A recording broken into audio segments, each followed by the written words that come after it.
안녕하세요. 제이입니다. 한국에서 이수를 빼놓고 법원 얘기할 수 없죠. 가성비의 신 와일드 터키 레어브리드. 그런데 그것 때문에 가려져서 의외로 관심도가 떨어지는 위스키 와일드 터키 8년이 오늘의 주인공입니다. 보통 입문 위스키 추천이라고 하면 여러가지 위스키 종류를 나열하고 어떤 맛이 나는지 알려드리는 컨텐츠가 많은데, 그런 컨텐츠를 올리면서 마음에 걸리는 건 결국에 추천한 여러가지 리스트 중에 2차 선택을 또 떠넘기는 느낌입니다. 오늘은 고민도 덜어드릴 겸 제 취향 가득 들어간 단 한 가지 위스키를 왜 선택했는지 아주 깊게 말씀드려 보겠습니다. 언제나 그렇지만 위스키는 취향의 영역이니까 라디오처럼 편하게 들어주시면 감사하겠습니다.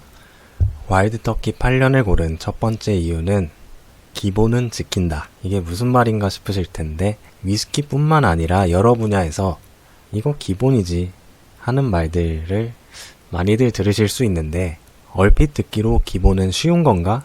아니면 당연한 건가? 라고 인식될 수 있는 문장으로 오해하기 쉽습니다. 사실 기본은 쉽거나 당연한 게 아니라 지켜져야 하는 중요한 것이라고 저는 생각합니다.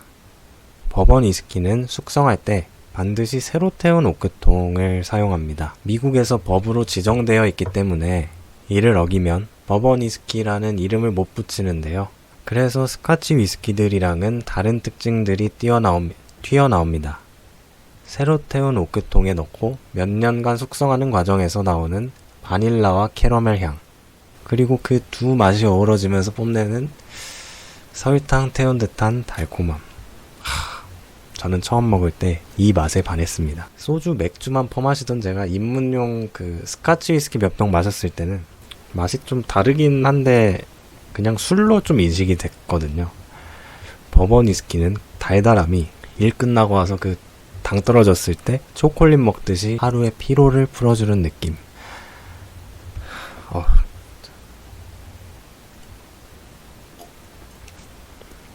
그리고 달달한 맛과 함께 가장 많이 거론되는 게 또 타격감인데, 입에 좀 머금고 이게 딱 삼키면 그 향에서 느꼈던 향들이 고스란히 느껴지면서 이 목구멍 안쪽의 타격감이 지금까지 말한 이 모든 것들을 매우 잘 지키는 기본에 충실한 술이 와일드 터키 101 8년. 또 이걸 추천하면 입문 법원 3대장은 왜 아니냐 라고 질문하실 분들이 계실 것 같은데요. 지극히 개인적인 취향으로 말씀드리면 버팔로 트레이스가 맛있는 위스키인 건 분명한데 도수가 40도 혹은 45도이고, 그래서 그런지 니트로 먹기에 맛의 진하기가 조금 아쉬운 느낌이고요.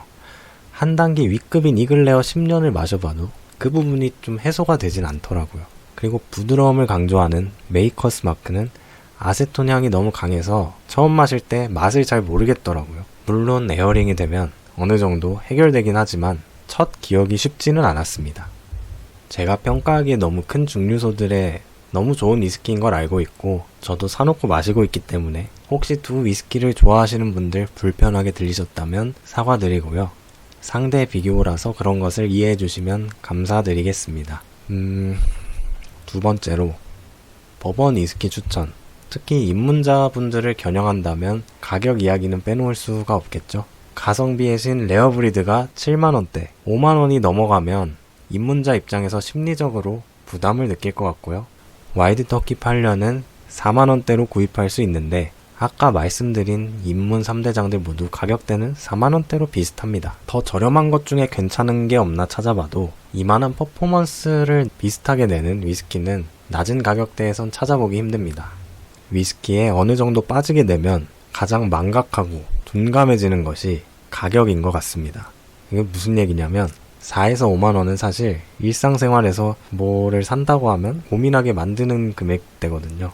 사실 배달비 3,000원, 그리고 배민클럽 가입을 하면 이득일까 아닐까 고민을 하는 게 이제 인간인데, 버번 위스키를 어느 정도 먹다 보면 이 술이 그만한 가치를 뛰어넘는다고 당연히 알게 되고 머리에 박혀 있으니까 아무렇지 않게 사게 되는 것 같습니다. 처음 살까 말까 고민하시는 분들에게 큰돈인 건 알지만 이 와일드 터키 8년이 고민 없이 사다 놓을 수 있는 술 중에 가성비의 신이라고 생각합니다. 이 세상에 진짜 다양한 위스키가 있는데 어떤 위스키가 좀 행복을 줄까요? 여러 가지 요인들이 있겠지만 제가 진짜 가장 크게 생각하는 건 맛과 그에 따른 가격. 그래서 첫 번째, 두 번째에 그 두 개에 대한 설명을 드렸고, 와일드터키 8년이 다른 위스키랑 다르게 진짜 특별한 세 번째 이유가 있는데요. 바로 희소성입니다. 집 앞에 아무 마트만 가도 널려있는 이 술에 무슨 희소성이 있냐 라고 하실 수 있는데, 이 술은 미국 사람들이 못 먹습니다. 아시아권 사람들은 가격을 좀 더 주더라도 이 숫자 8, 숙성 연수 표기된 술을 더 선호하는 경향이 있고, 그걸 타겟해서 아예 수출용으로 나온 술이거든요. 이 8년 표기가 안 된 와일드터키 101, 그건 우리나라와 미국에서 모두 판매가 이루어져 있고, 이게 얼마나 말이 안 되냐면, 미국 땅에서 생산한 위스키를 미국 사람들이 못 먹는 거예요. 저는 제가 당했으면 좀 억울할 것 같다는 생각이 드네요. 물론 그 둘의 맛 차이가 크지 않다 이런 말들도 많지만, 이걸 아시아권에서만 먹을 수 있다는 건 좀 다른 의미가 있죠.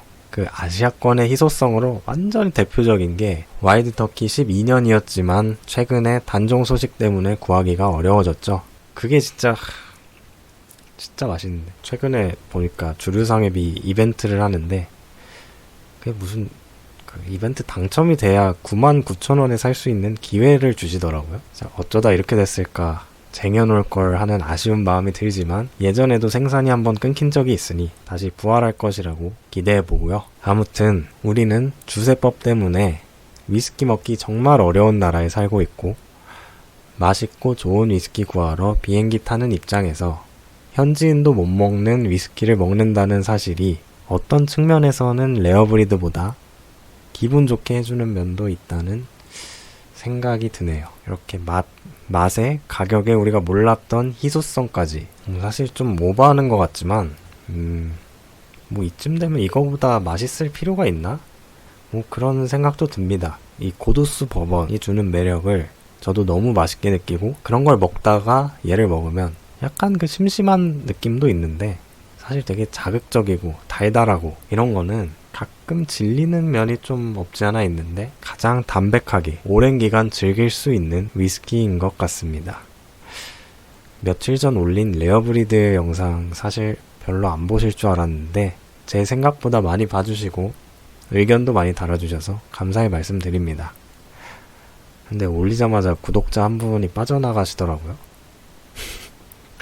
자, 마음이 다쳐서 영상을 내릴까 했는데, 진짜 누구시죠? 자, 찾으러 갑니다. 농담이고요. 오늘 영상도 재밌게 보셨다면 구독 한 번씩 눌러주시고, 오늘 하루도 고생하셨습니다.